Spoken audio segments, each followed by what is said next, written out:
입니다. 아멘.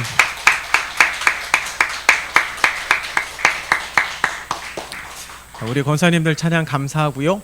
오늘 이 시간에 우리가 예배를 드릴 때 더욱 하나님을 만나기 위하여 더 집중하며 드릴 수 있는 예배 시간이 되었으면 좋겠습니다.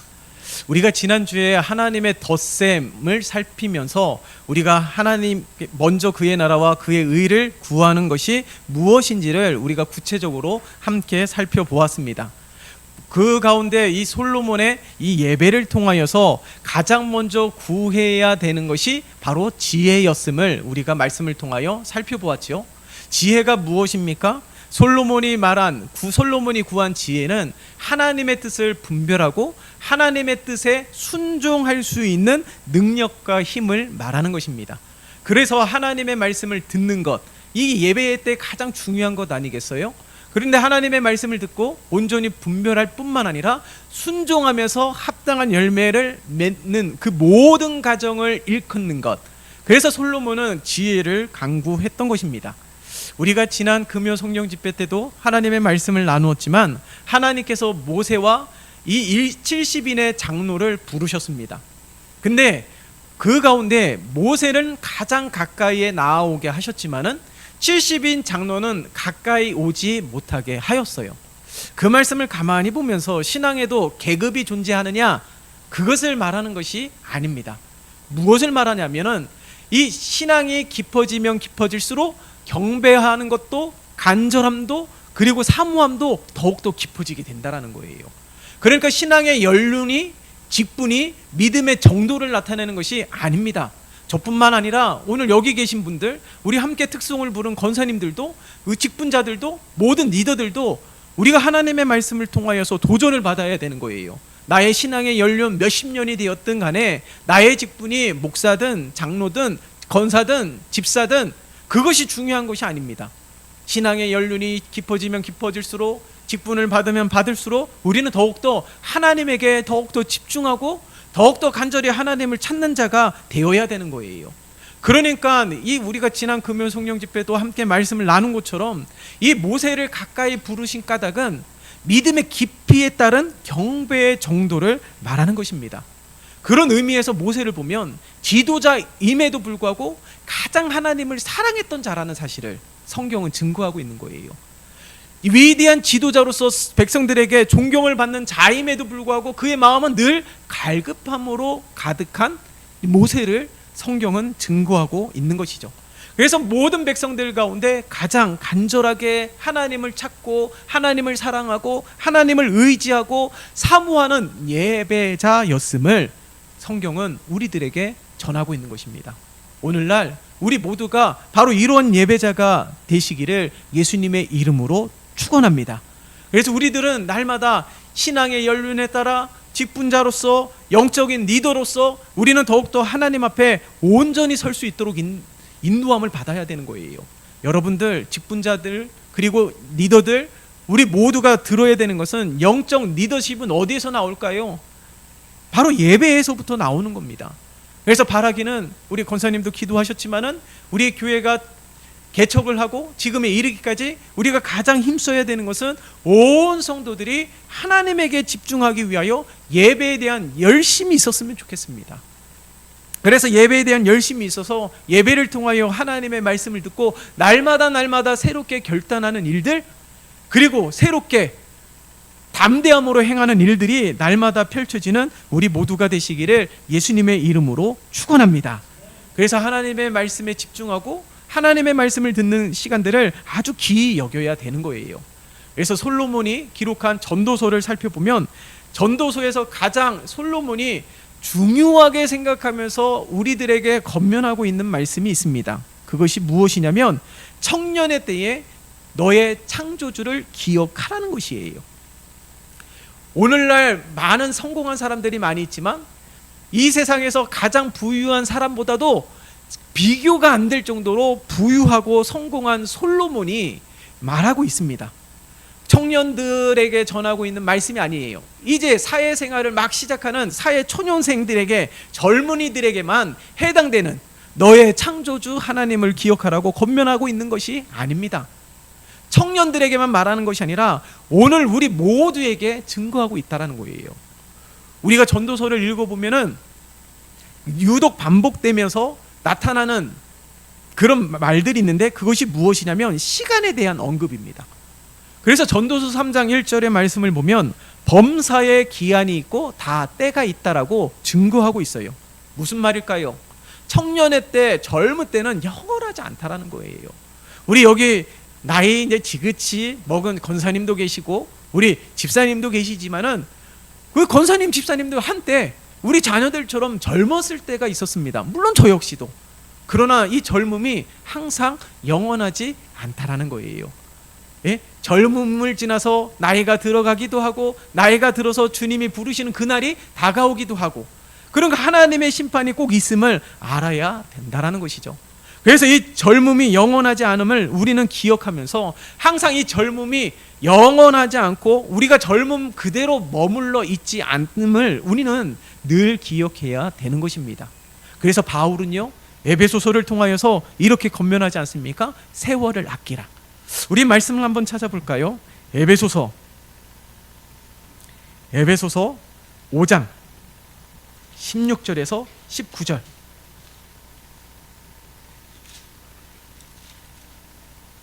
(5장) 16절에서 19절. 신약 성경 315면입니다. 16절에서 19절. 우리 다 찾으셨으면 함께 읽겠습니다. 시작. 세월을 아끼라. 때가 악하니라. 그러므로 어리석은 자가 되지 말고 오직 주의 뜻이 무엇인가 이해하라. 술 취하지 말라. 이는 방탕한 것이니 오직 성령으로 충만함을 받으라. 아멘. 여러분 이 말씀을 눈으로 잘 보세요. 세월을 아끼라라고 말하는 것은 무엇을 의미할까요? 시간을 낭비하지 말라라는 의미일 것입니다.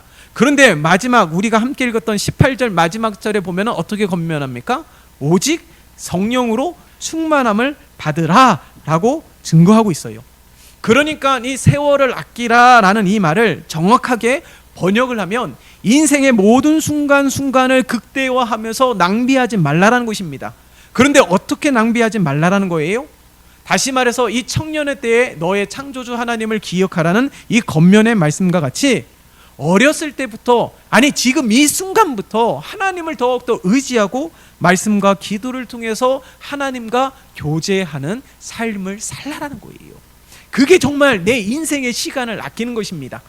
내 인생의 모든 시간이 항상 영원히 내가 가장 좋은 때에 머물러 있는 것이 아니라 내 육체는 날마다 후퇴해요. 그러함에도 불구하고 우리들은 어떻게 해요? 오직 성령의 충만함을 받으라. 다시 말해서 늘 하나님과 교제하며 하나님을 예배하기를 힘쓰는 삶이 되어야 된다라는 것이에요. 여러분 오늘날 수많은 부모님들이 자녀들의 이 교육에 얼마나 열심히 있습니까? 그래서 사교육에 얼마나 집중하고 있습니까? 그래서 이 좋은 대학에 입학하는 것이 모든 이들의 목표로 이렇게 삼고 있어요. 그런데 그 자녀들의 교육에만 자녀들의 인생에게만 존재하는 것이 아니라 우리 신앙에 있어서도 명품 신앙, 명품 믿음의 주인공이 되어야 됩니다. 그래서 우리 자녀들에게 어렸을 때부터 하나님을 예배하기를 가르칠 뿐만 아니라 하나님을 예배할 수 있도록 인도하고 이끄는 우리 모두가 되어야 될 것이에요. 다니엘을 보세요. 포로 생활을 했음에도 불구하고 하나님과 교제하고 예배하는 일들에 대하여서는 절대로 타협하지 않았습니다. 그런데 다니엘의 삶을 보세요. 뭐 그렇다고 해서 항상 삼류의 인생을 살았습니까? 보잘것없는 인생을 살았습니까? 아니에요. 나라가 바뀐다 할지라도 다니엘은요 여전히 총리로서 쓰임을 받았습니다. 그 이유가 무엇일까요? 늘 하나님을 예배하면서 하나님의 말씀을 통하여 지혜를 얻었기 때문에.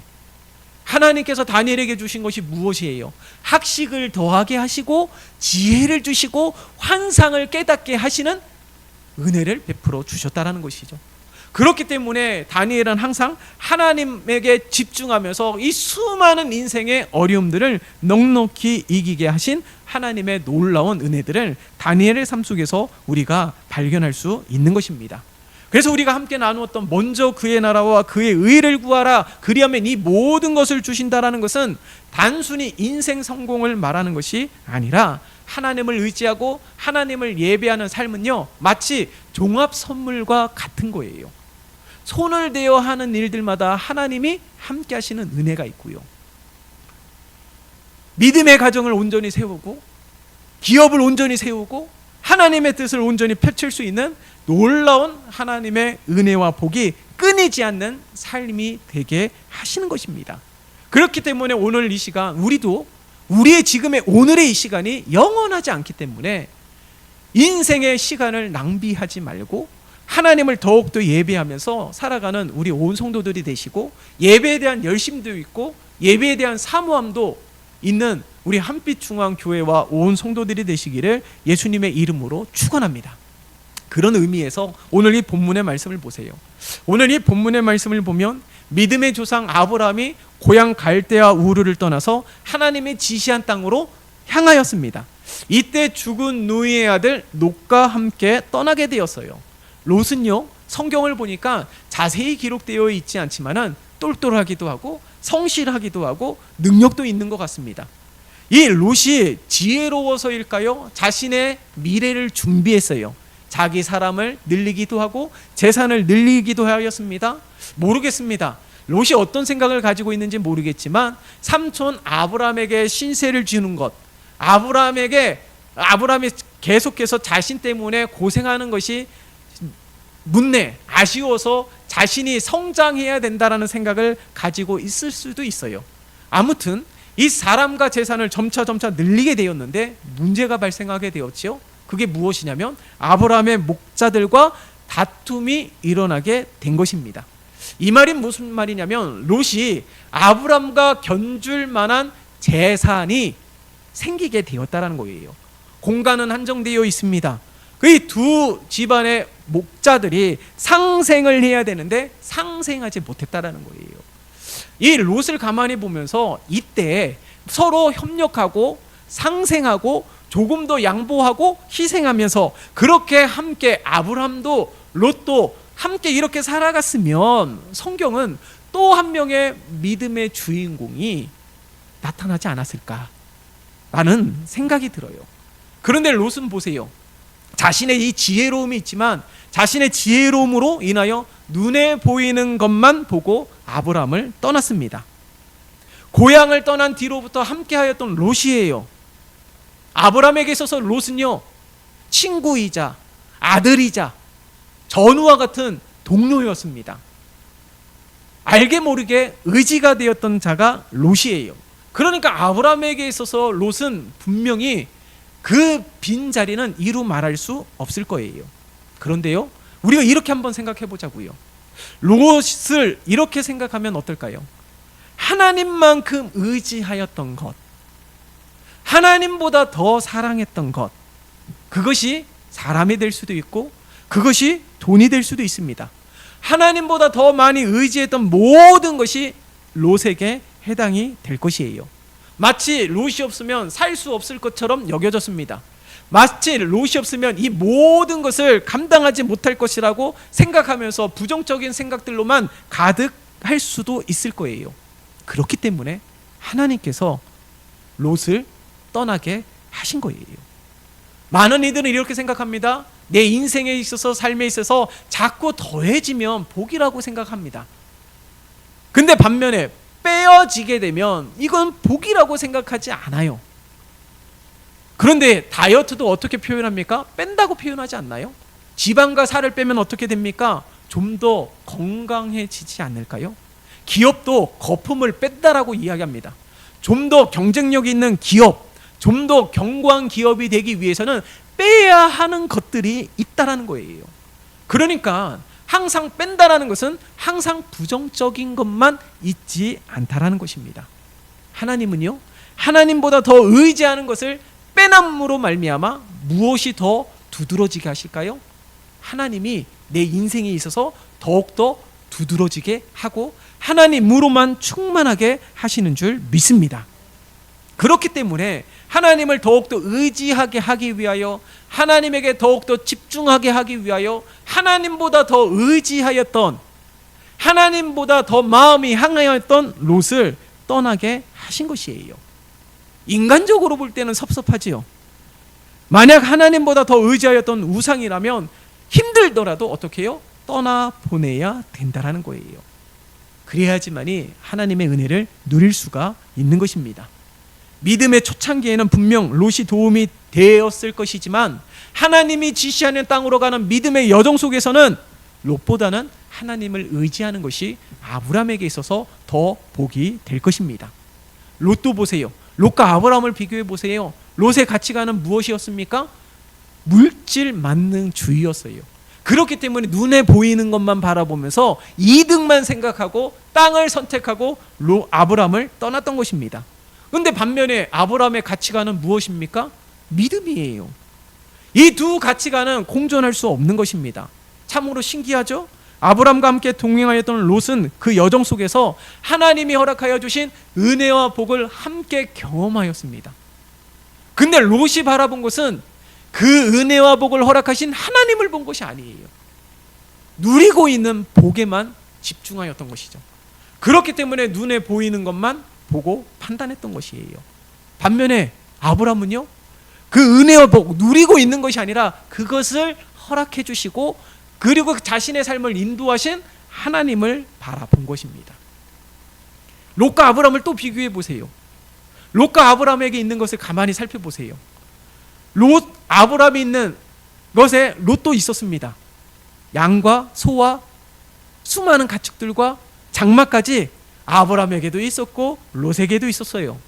그런데 오늘 본문의 말씀, 이 13장의 말씀을 가만히 살펴보면 롯에게는 없고 아브라함에게만 있는 것이 있습니다. 그것이 무엇이냐면 오늘 함께 읽었던 본문의 맨 마지막 말씀 속에서도 기록이 되어 있지만 그것이 바로 제단이라는 거예요. 양, 소, 많은 가축들, 장막, 롯에게도 있었지만은 롯에게 없는 것이 바로 제단이라는 것입니다. 물론 눈에 보이는 것을 이득만을 바라보고 땅을 선택하여 나아갔지만 나아간 이후에 요단 지역으로 나아간 이후에 롯이 여호와를 위하여 제단을 쌓았다라는 기록이 전혀 없어요. 근데 아브라함을 보세요. 헤브론으로 옮긴 다음에 어떻게 해요? 오늘 함께 읽었던 맨 마지막 18절의 말씀의 맨 마지막에 보면 거기서 여호와를 위하여 제단을 쌓았다라고 분명하게 증거하고 있습니다. 이것이 바로 아브라함과 롯의 인생의 결정적인 차이라는 거예요. 오늘날 제단은 어떤 곳입니까? 하나님을 예배하는 곳, 교회가 되겠죠. 그렇기 때문에 살아가면서 신앙과 믿음이 멋이 종한디라고 생각할 수도 있습니다. 그러나 훗날 성경에 기록된 아브라함과 인생의 결과를 바라보면 아주 극명하게 차이가 나요. 소돔과 고모라는 하나님의 유황불로 재앙과 심판을 받는 곳이 되었습니다.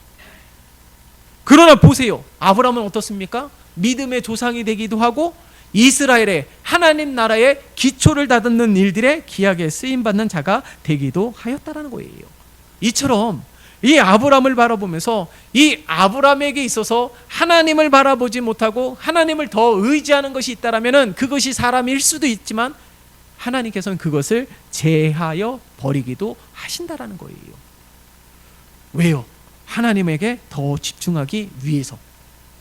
기드온도 보세요. 기드온에게는 32,000명의 군사들이 있었습니다. 전쟁을 치르기 위해서는 32,000명도 부족해요. 많으면 많을수록 좋습니다. 전쟁에는 기세가 중요한 것이죠. 그런데 32,000명의 군사들이 있지만 이 모두가 용맹함을 가진 군사들이 아니었어요. 두려움을 가지고 있는 이들이 참으로 많이 있었습니다. 그래서 하나님께서는 어떻게 하셨어요? 300명만 남기고 많은 이들을 다 내보냈다는 거예요. 왜요? 전쟁은 기세이기 때문에 시작하기도 전에 두려워하게 된다라면은 전쟁이 시작하기도 전에 그 전쟁은 패한 전쟁이기 때문에 그런 것입니다. 뿐만 아니라 이 두려움에 사무쳐 있다라면은 주변에 용맹함을 가지고 있는 군사들에게도 영향을 미치게 된다라는 거예요. 바라기는요, 저와 여러분들은 두려움을 전염시키는 자들이 되지 않았으면 좋겠습니다. 오히려 담대함을 전염시키는 자들이 되시기를 예수님의 이름으로 축원합니다. 그래서 하나님께서는 이처럼 우리들의 인생에 있어서 해가 될 요소들이 있다라면 하나님께서 개입하시고 간섭하셔서 그것을 제하시기도 하시고 내 인생에서 빼내기도 하신다라는 거예요. 그것 때문에 아플 수도 있습니다. 그것 때문에 힘들어질 수도 있어요. 그것 때문에 상심이 될 수도 있습니다. 그러나 그러함에도 불구하고 그 아픔을 이겨내야 되는 거예요.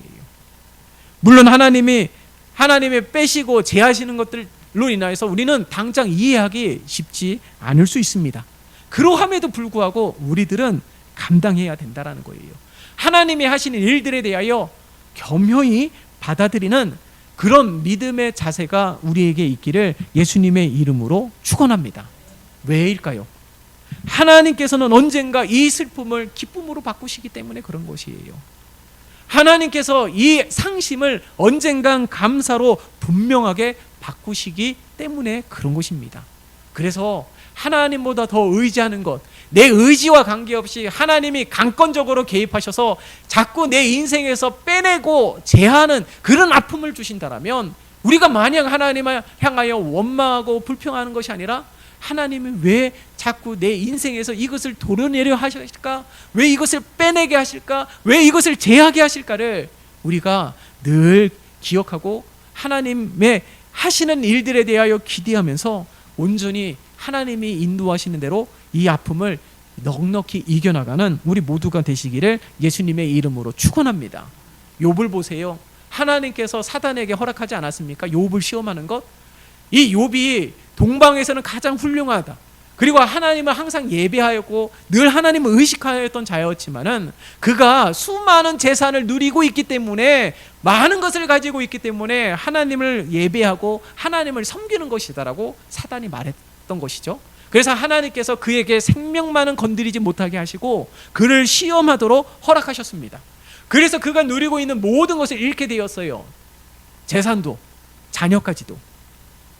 이 욥이 모든 것을 가지고 잘 되어 있을 때는 많은 사람이 욥에게 칭찬만 했을 거예요. 욥을 높였을 것입니다. 욥의 주변에 많은 사람들이 있었을 거예요. 근데 많은 것을 잃고 재산까지 잃고 건강까지 나빠지게 되었을 때는 오히려 그에게 칭찬하는 사람보다 비난하는 사람들이 더 많았다는 거예요. 그를 위로하기 위하여 찾은 친구들도 보세요.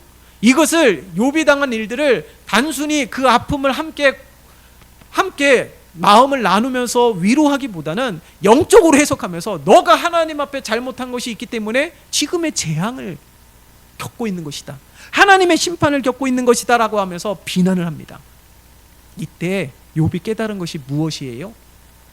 자신에게 그동안 중요하게 생각하였던 인간관계도 너무 부질없다라는 것을 깨닫게 된 것입니다. 세상의 민낯을 본 거예요.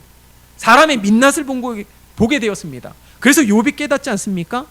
42장 욥기 42장 5절과 6절의 말씀을 보면 욥이 이렇게 고백을 해요. 함께 찾아볼까요? 구약성경 욥기 42장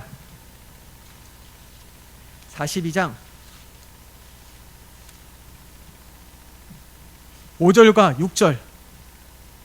자, 5절과 6절의 말씀, 구약성경 804면입니다. 804면 함께 찾아서 읽겠습니다. 시작. 내가 주께 대하여 귀로 듣기만 하였사오나 이제는 눈으로 주를 배움나이다. 그러므로 내가 스스로 거두어 드리고 티끌과 제 가운데서 회개하나이다. 예? 어떻게 해요? 내가 이제 주를 귀로만 들었는데 이제는 눈으로 주를 배움는다는 거예요. 그러니까 지금까지 육체적인 눈으로, 세상의 눈으로 바라보았던 욥도 이런 세상의 민낯과 사람의 민낯을 경험하고 난 이후에 그가 바라보는 눈이 바뀌게 되었다는 것이죠. 믿음의 눈으로 바뀌어서 온전히 하나님을 바라볼 수 있게 된 것입니다. 여러분, 마찬가지예요. 하나님께서 우리에게 무언가를 빼내신다라면 그것은 단순히 빼는 것으로 끝나는 것이 아니라 그 가운데 무언가를 더해 주시기 위해서라는 거예요. 여러분, 하나님이 무언가를 빼신다라면 그곳에 무언가를 더해 주셔서 하나님의 은혜와 복을 누리게 하시는 줄 믿습니다. 그러니까 하나님은 항상 빼는 것을 통하여 무언가 하나님이 원하시는 것을 더하게 하신다라는 거예요. 우리 생태계도 그렇습니다. 한 예이지만은 1930년대에 미국의 엘로스톤 국립공원에 늑대가 사라지게 되었어요. 늑대가 사라지게 되니까 어떠한 현상이 일어났냐면 사슴이 많아지게 되었어요. 사슴이 많아지다 보니까 이 공원에 있는 풀과 나무들이 점차 줄어들게 되었습니다. 점차 식량이 줄어들게 되니까 사슴은 강가의 나무까지 이르게 되어서 그것까지 다 먹어치우는 거예요. 그러다 보니까 어떠한 일들이 일어났냐면 강가에 살던 비버들의 점차 굶주리게 되었어요. 이 비버들이 하는 일들이 아무것도 없는 것 같지만은 이 댐을 만들어서 강물을 가둬두어서 이 공원의 숲의 나무들에게 수분을 공급하였던 일들을 하였던 것이죠. 근데 늑대가 사라지고 사슴이 많아지자 이 공원에 있는 풀과 나무들이 점차 줄어들고 비버들도 굶주리게 되면서 이 댐이 사라지게 되니까 어떻게 해요? 공원이 점차 시간이 지나면 지날수록 황폐해지고 아주 처참하게 몰골이 변하게 되었습니다. 그래서 그 이후에 미국 정부는요, 캐나다에서 다시금 늑대를 들여왔어요. 다시금 늑대가 들어오니까 어떻게 해요? 사슴이 줄어들게 됩니다. 그러다 보니까 공원에 있는 숲의 풀과 나무들이 다시금 살아나게 되고, 그리고 다시금 강가에 비버들이 살아나게 되면서 자연, 생태계가 다시금 회복되는 일들이 벌어지게 되었습니다. 여러분, 이 한 예이지만은 하나님이 만드신 자연에는 필요 없는 것들이 없다라는 거예요. 마치 사슴을 해하고 생태계를 위협하는 존재로서 늑대가 해로운 존재로 여겼지만은 늑대를 없이 했더니 더 많은 것들이 일어나게 되었다는 것을 우리들에게 증거하고 있는 것이죠. 그러니까 우리들의 인생에 있어서도 해롭다라고 여겼던 것들을 인위적으로 제하다 보면은 그것이 나중에는 문제가 될 수도 있다라는 겁니다. 사도 바울을 보세요. 사도 바울에게 평생 가지고 있었던 육체의 가시가 무엇입니까? 질병입니다. 사도 바울이 질병을 가지고 있었음에도 불구하고 그가 기도하지 않았을까요? 성경에 보면 3번씩이나 하나님 앞에 간절히 기도했다라고 증거하고 있습니다. 근데 3번뿐이겠습니까? 우리들에게 문제가 있을 때 딱 3번만 하나님 앞에 기도합니까? 아니잖아요. 나을 때까지 포기하지 않고 기도할 것입니다. 그럼 바울도 마찬가지예요. 그러나 하나님께서 그 기도에 응답하지 아니하고요, 하나님께서 고린도후서 12장 9절의 말씀을 보면 이렇게 말씀하셨어요. 내 은혜가 내게 족하다라고 말씀하셨습니다. 무엇을 말한 겁니까? 바울 자신에게 질병이 약함이라고 생각하였고 자신의 인생에 있어서도 사역에 있어서도 걸림돌이라고 생각하였지만은 하나님께서는 오히려 그 약함 때문에 온전해지고 그 약함 때문에 하나님을 더욱더 의지하게 되는 걸림돌이 되는 것이 아니라 디딤돌이라고 하나님께서 말씀하고 있는 것이에요. 이 육체의 가시 때문에 바울은 항상 겸손하였고 항상 기도하였고 항상 하나님에게 집중할 수 있었던 것입니다. 이는 우리 인생을 살아가는 데 있어서도 같은 원리로 적용할 수가 있어요. 사람을 바라보는 그 시선도 같은 원리로 적용할 수 있습니다. 인간적인 눈으로 바라볼 때는 나의 생각으로는 남을 판단할 때 나보다 낮게 보잘것없이 생각할 수도 있는 거예요. 그러나 여러분 기억하십시오. 누구든지 간에 그를 향한 하나님의 원대한 계획이 있음을 우리는 잊으면 안 되는 거예요. 사무엘 선지자가 이새의 가정을 방문했을 때 하나님이 명하신 대로 기름을 붓기 위한 사람을 찾았습니다. 내노라 하는 형들이 사무엘 선지자 앞을 지나갔지만 하나님이 찾으시는 사람이 아니었어요. 근데 그 가운데 없었던 막내 아들 다윗, 가장 보잘것없는 다윗, 너무 보잘것없기 때문에 혼자서 양을 치던 다윗, 하나님이 찾으시는 그 한 사람, 다윗이 어떻게 평가합니까? 하나님 보시기에 합한 사람이라고 성경은 이야기하고 있습니다. 여러분, 세상적인 눈과 하나님의 시선은 다릅니다. 우리 마음대로 우리의 잣대로 판단하는 것은 죄가 될 수도 있는 거예요. 그렇기 때문에 이 내 신앙과 믿음과 인생에 있어서 심각한 걸림돌이 될 수도 있음을 우리는 잊으면 안 되는 것이죠. 인간은요, 본래 땅을 바라보고 사는 자들이죠. 하지만 하나님의 사람인 우리는 땅을 바라보고 사는 존재들이 아닙니다. 나의 도움이 어디서 옵니까? 하나님에게서 오지 않습니까? 그러면 우리는 땅만 바라보고 사는 존재들이 아니라 어떻게 해요? 하늘을 바라보고 사는 존재들이라는 거예요. 그래서 어떻게 해요? 오늘 본문의 말씀 보세요. 14절의 말씀 같이 읽어볼까요? 시작. 롯이 아브람을 떠난 후에 여호와께서 아브람에게 이르시되 너는 눈을 들어 너 있는 곳에서 북쪽과 남쪽 그리고 동쪽과 서쪽을 바라보라. 눈을 들어 너 있는 곳에서, 예? 땅만 바라보니까 다툼이 생기는 거예요. 땅만 바라보니까 문제가 생기는 것입니다. 땅만 바라보니까 희망이 없는 것처럼 부정적일 수밖에 없는 거예요. 그러나 아브라함의 길을 인도하시는 분은 하나님이시기에 눈을 들어 하나님을 바라봐야 되는 것이죠. 하나님은 때로는 우리들의 인생에 있어서 빼는 것이 있지만 그것이 복이 될 수 있음을 오늘 본문을 통하여 말씀하고 있는 것입니다. 하나님이 제하시는 것들 때문에 내가 아플 수 있어요. 힘들 수도 있죠. 그러나 그러함에도 불구하고 우리는 견디어서 결국에는 하나님의 은혜와 복을 누리는 우리 모두가 되어야 될 줄 믿습니다. 여러분, 지난주에는 하나님이 덧셈, 더하는 일들이 있었죠. 근데 오늘 본문 속에서는 빼는 일들이 있습니다. 더하고 빼는 것은 하나님의 주권 속에 있는 거예요. 하나님은 우리들에게 복을 주시기 위해서 하나님이 허락하신 복을 누리게 하기 위하여, 빼앗기지 않게 하기 위하여, 잃어버리지 않게 하기 위하여 하나님은 우리들에게 때로는 더하기도 하시고 때로는 빼기도 하신다라는 사실. 그러하기 때문에 우리들의 오늘 말씀을 나누기 전에 가장 먼저 서두에 말씀을 드렸던 것처럼 솔로몬이 우리들에게 권면하고 있는 것처럼 청년의 때에 바로 지금 이 순간 너의 창조주 하나님을 기억하면서 하나님에게 집중하기 위하여 우리는 부단히 애써야 되는 것입니다. 그래서 예배에 집중하고 예배 열심히 있어야 되는 거예요. 그래서 영적 리더인 우리 모두가, 직분자인 우리 모두가, 신앙의 연륜이 깊어져가는 우리 모두가 깊어지면 깊어질수록 더욱더 하나님을 찾고, 깊어지면 깊어질수록 더욱더 겸손하며, 깊어지면 깊어질수록 더욱더 하나님을 사모하고 사랑하는 일들에 더욱더 힘쓰는 우리 모두가 되시기를 예수님의 이름으로 축원합니다.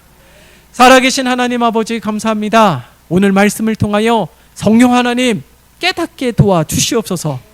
우리들의 삶에 개입하시어 우리들의 인생에 있어서 제하시는 것들이 무엇이 있습니까? 그것 때문에 상심이 되고, 그것 때문에 시험이 되기도 하고, 그것 때문에 아픔이 되기도 하고, 그것 때문에 힘이 들기도 합니다. 하지만 하나님은 우리들의 삶 가운데 하나님의 은혜와 복을 누리게 하기 위한 하나님의 은혜인 것을 우리 모두가 기억하며 아프더라도 힘들더라도 견디며 하나님을 기대하며 순종하는 우리 모두가 되게 도와주시옵소서.